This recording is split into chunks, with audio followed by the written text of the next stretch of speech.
नमस्कार दोस्तों, स्वागत है आप सभी का आपके अपने YouTube channel GK search engine पर। तो दोस्तों, आज के इस वीडियो में हम बात करेंगे राजस्थान आर्थिक समीक्षा 2023-24 की। जी हाँ, यहाँ से बहुत सारे क्वेश्चन आपको एग्ज़ाम में देखने को मिल जाते हैं, तो पूरा वीडियो बहुत ध्यान से देखिएगा। PDF फाइल आप वीडियो के डिस्क्रिप्शन बॉक्स से डाउनलोड कर सकते हैं, जहाँ पर आपको टेलीग्राम चैनल का लिंक दिया हुआ मिलेगा।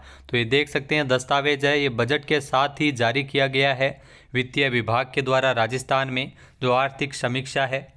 इसके अकॉर्डिंग एक क्वेश्चन तो आपको यहीं से ही देखने को मिल जाएगा। जी हाँ, सकल राज्य घरेलू उत्पाद कितना है। दो कीमत होती है, चालू कीमतों पर कितना है और जो स्थिर कीमतों पर कितना है 2011-12 के आधार पर। तो अग्रिम अनुमानों के आधार पर आप देख सकते हैं 2021-22 के तो संशोधित अनुमान है, 22-23 का भी संशोधित अनुमान है, लेकिन 2023-24 का जो वित्तीय वर्ष है वो मार्च में ख़त्म होगा। तो ऐसे में अग्रिम अनुमान इसमें लगाया जाता है। तो इसमें चालू कीमतों पर सकल राज्य घरेलू उत्पाद 15,24,030 करोड़ रुपए है। ये आप देख सकते हैं 15,24,030 करोड़ रुपए है। और 2011-12 की जो स्थिर कीमतें हैं उसके आधार पर जो सकल राज्य घरेलू उत्पाद 8,42,621 करोड़ रुपए है। तो ये दोनों ही टर्म्स आपके लिए काफ़ी इंपॉर्टेंट है। 8,42,621 करोड़ स्थिर कीमतों पर, 15,24,030 करोड़ रुपए है वो प्रचलित कीमतों पर है। आइए विस्तार से इसके बारे में चर्चा करते हैं। तो बात अगर सकल राज्य घरेलू उत्पाद जीएसडीपी की जाए तो प्रचलित कीमतों पर जीएसडीपी कितना है ये आपको ध्यान में रखना है। अग्रिम अनुमान है 2023-24 के लिए प्रचलित कीमतों पर सकल राज्य घरेलू उत्पाद 15,24,030 करोड़ रुपये अनुमानित है। जबकि 2022-23 में जो संशोधित अनुमानों के आधार पर सकल राज्य घरेलू उत्पाद 2022-23 में 13,65,849 करोड़ रुपए था। इस हिसाब से अगर देखा जाए तो 11.58% की वृद्धि भी दर्ज की गई है। कितनी वृद्धि हुई है और कितना अनुमानित है ये दोनों आपको याद रखना है। 15,24,030 करोड़ रुपए 2023-24 के लिए अग्रिम अनुमान है और इसमें वृद्धि कितनी दर्ज की गई है तो 11.58% की वृद्धि दर्ज की गई है।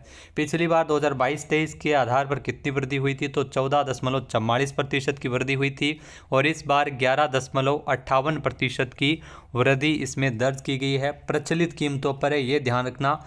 दो एग्जाम में आते हैं, प्रचलित और स्थिर कीमत।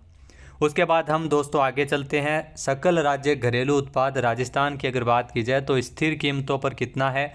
अगर बात की जाए स्थिर कीमतों पर 2023-24 का अग्रिम अनुमानों के मुताबिक सकल राज्य घरेलू उत्पाद स्थिर कीमतों पर 8,42,621 करोड़ रुपए है। इसको भी आपको याद रखना है। 2022-23 में संशोधित अनुमान में जो सकल राज्य घरेलू उत्पाद स्थिर कीमतों पर 2011-12 की जो कीमत है उनको स्थिर कीमत कहा जाता है। तो स्थिर मूल्यों पर 7,84,655 करोड़ रुपये अनुमानित है। अगर बात की जाए 2023-24 में 2022-23 की तुलना में सकल राज्य घरेलू उत्पाद स्थिर मूल्यों पर कितने प्रतिशत की वृद्धि अनुमानित है तो 7.39% की वृद्धि अनुमानित है। ये दोनों ही टर्म्स आपके लिए काफ़ी इंपॉर्टेंट है। 2022-23 में 7.81% की वृद्धि है वो सकल राज्य घरेलू उत्पाद स्थिर कीमतों पर हुई थी। फिर अगर दोस्तों बात करें राजस्थान के सकल मूल्यवर्धन की, जी हाँ, सकल मूल्यवर्धन प्रचलित मूल्यों के आधार पर अगर देखा जाए तो क्षेत्रवार योगदान ये इतना है और ये आपको ध्यान में रखना है। कृषि, सेवा और उद्योग, 3 क्षेत्रों पर एग्जाम में क्वेश्चन पूछा जाता है और एक क्वेश्चन तो आपका ज़रूर यहाँ से पक्का है। तो 27.83% योगदान है कृषि क्षेत्र में, 27.45% योगदान है उद्योग क्षेत्र में और 44.72% योगदान है सेवा क्षेत्र में। 2023-24 के आधार पर है, ये आपको ध्यान में रखना है। 2023-24 का अग्रिम अनुमान है इसके मुताबिक तो कृषि क्षेत्र का अंशदान 27.83%, उद्योग क्षेत्र का 27.45% और सेवा क्षेत्र का 44.72% अनुमान है।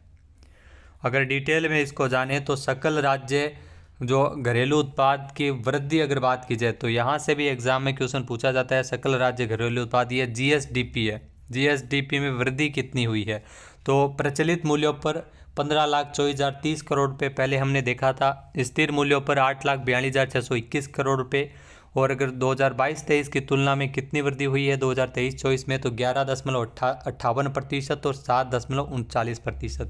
ये पहले हमने जाना था, तो ये भी आपको याद रखना है। इसके अलावा प्रति व्यक्ति आय 2023-24 के आधार पर, यहाँ से भी एग्जाम में एक क्वेश्चन पूछा जाता है, प्रति व्यक्ति आय 2023-24 के आधार पर कितनी है। तो अग्रिम अनुमानों के आधार पर 2023-24 में प्रचलित मूल्यों पर प्रति व्यक्ति आय 1,67,614 रुपये अनुमानित की गई है। 2022-23 में संशोधित अनुमानित प्रति व्यक्ति आय 1,51,559 रुपये से कितने प्रतिशत की वृद्धि है, 10.59% अधिक है। यानी इस बार 10.59% है, वो अधिक प्रचलित मूल्यों पर प्रति व्यक्ति आय है राजस्थान में। उसके बाद यहाँ से भी एग्जाम में क्वेश्चन आता है सकल राज्य मूल्यवर्धन, इसको थोड़ा डिटेल में जानते हैं। कृषि क्षेत्र का सकल राज्य मूल्यवर्धन जो क्षेत्रवार योगदान है, आप देख सकते हैं इसमें कृषि क्षेत्र का आधार पर दिया गया है कितना योगदान है, 27.83% योगदान है चालू कीमतों पर, और 2011-12 की कीमतों के आधार पर 27.18% योगदान है।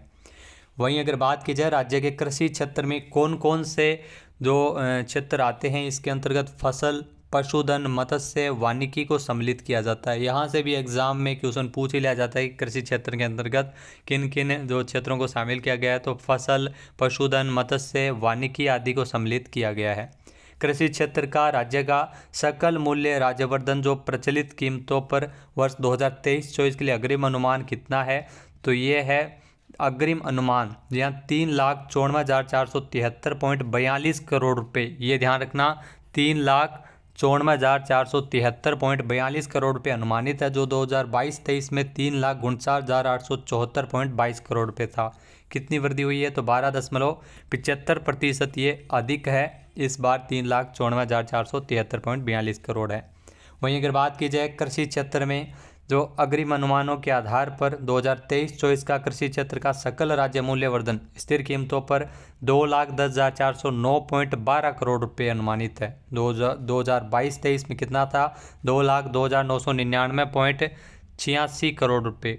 वहीं अगर 2022-23 के आधार पर इसमें कितने प्रतिशत की वृद्धि हुई है, तो 3.65% की वृद्धि हुई है।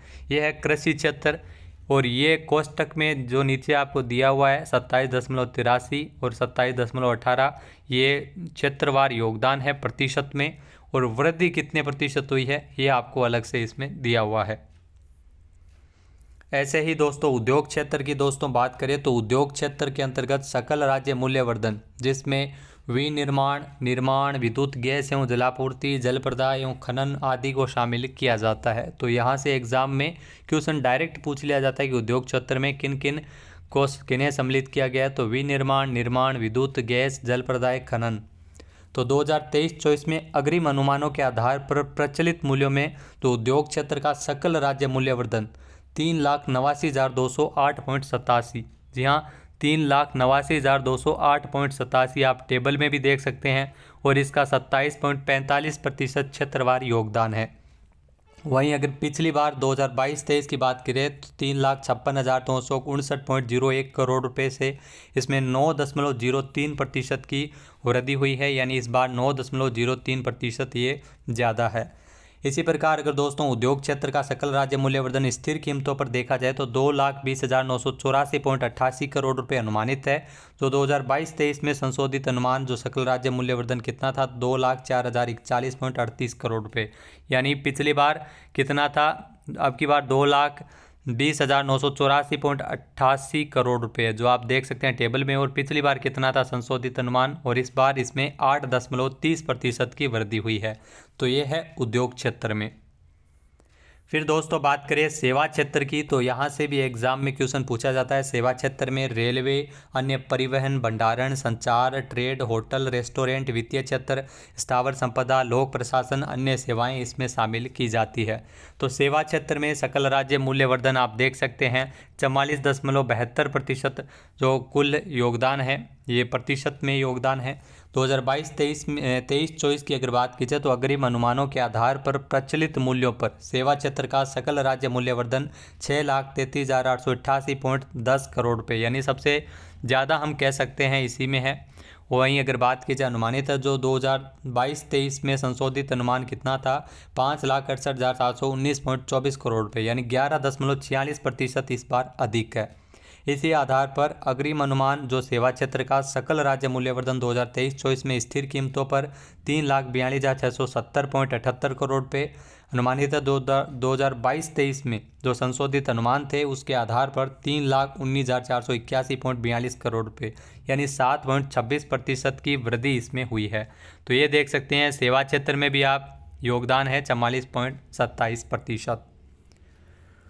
उसके बाद अगर दोस्तों बात करें राजस्थान आर्थिक समीक्षा जो राज्य की अर्थव्यवस्था का अवलोकन, जिसमें प्रचलित मूल्यों पर कृषि क्षेत्र में 12.75%, औद्योगिक क्षेत्र में 9.03% और सेवा क्षेत्र में 11.46% की वृद्धि अनुमानित है।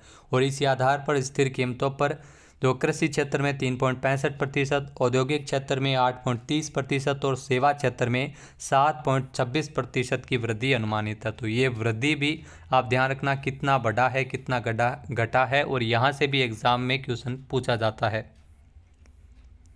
फिर अगर दोस्तों बात करें इस बार जो राजस्व प्राप्तियां, यहाँ से भी काफ़ी सारे क्वेश्चन एग्जाम में देखने को मिलते हैं। तो राज्य की राजस्व प्राप्तियों में साल 2023-24 में 21.89% की वृद्धि अनुमानित है, यानी 21.89% की वृद्धि हो सकती है। राज्य के स्वयं के कर राजस्व में 2022-23 में 16.76% की वृद्धि हुई थी, जबकि वित्तीय वर्ष 2023-24 में 26.62% की वृद्धि अनुमानित है। इसी प्रकार राजस्व व्यय में भी 7.96% की वृद्धि हुई है 2022-23 में, जबकि 2023-24 में इसमें 18.22% की दर से राजस्व व्यय में भी वृद्धि हो सकती है। 2023-24 के संशोधित अनुमान में जो अगर राजस्व घाटा, जी हाँ, यहाँ से भी राजस्व घाटा आपको याद होना चाहिए, 30,071.93 करोड़ रुपये राजस्व घाटा अनुमानित है। एवं 2023-24 की अगर बात की जाए तो राजस्व घाटा सकल राज्य घरेलू उत्पाद का 4.27% रहना अनुमानित है। 2024-25 के बजट अनुमानों में जो राजवित्तीय घाटे को सकल राज्य घरेलू उत्पाद का 3.95% रखने का लक्ष्य रखा गया है। 2024-25 के बजट अनुमान लगाए गए हैं, जिसमें राजस्व घाटा 23,869.36 करोड़ रुपये राजस्व घाटा संभावित है। ये भी आपको ध्यान में रखना है। तो ये वार्षिक वित्तीय अनुमान 2024-25 जो बजट के आखिर में दिए गए हैं, कुल व्यय 4,86,615 करोड़ 10 लाख रुपये कुल व्यय है। कुल राजस्व प्राप्तियाँ 2,58,378 करोड़ 29 लाख रुपये। राजस्व व्यय कितने हैं? 2,82,247 करोड़ 65 लाख रुपये। राजस्व घाटा 23,869 करोड़ 36 लाख रुपये राजस्व घाटा है रहने का अनुमान है। और राजकोषीय घाटा यह 67,240 करोड़ 48 लाख रुपये रहने का अनुमान है। इसी प्रकार राज्य सकल घरेलू उत्पाद से राजकोषीय घाटे का अनुपात 3.95% है। ये भी आपको ध्यान में रखना है। तो डेब्ट टू जीएसडीपी रेशियो 37.48% है। जिस प्रकार से आप देख सकते हैं टेबल भी दे रखी है। जी हाँ, राजस्व प्राप्तियाँ इसमें जो कितनी है और इसमें चालू वर्ष से आगामी वर्ष में कितने प्रतिशत की इसमें वृद्धि हो रही है, तो 8.71% की ये राजकोषीय घाटा भी इसमें दिया गया है। इसके अलावा गैर राजस्व भी आप देख सकते हैं, इसमें कमी हो रही है -1.93% की। पूंजीगत प्राप्तियां इसमें भी 4.58% की कमी हो रही है। राजस्व व्यय ये 5.42% की वृद्धि हो रही है आगामी वर्ष हो सकती है। तो ये आप देख सकते हैं टेबल भी आपको दे रखी है। इसमें राजस्व घाटा जैसा कि हमने पढ़ा था 23,869.36 करोड़ रुपये रहने का अनुमान है। तो ये भी आप देख सकते हैं। तो दोस्तों ये जानकारी आपको कैसे लगी कमेंट करके ज़रूर बताना। पीडीएफ फाइल आप वीडियो के डिस्क्रिप्शन बॉक्स से डाउनलोड कर सकते हैं और यहाँ से काफ़ी सारे क्वेश्चन आपको एग्जाम में देखने को मिल जाएंगे। इसकी पूरी ऑफिशियल पीडीएफ भी जल्दी आपको टेलीग्राम चैनल पर मिल जाएगी। जय हिंद, जय भारत, जय राजस्थान।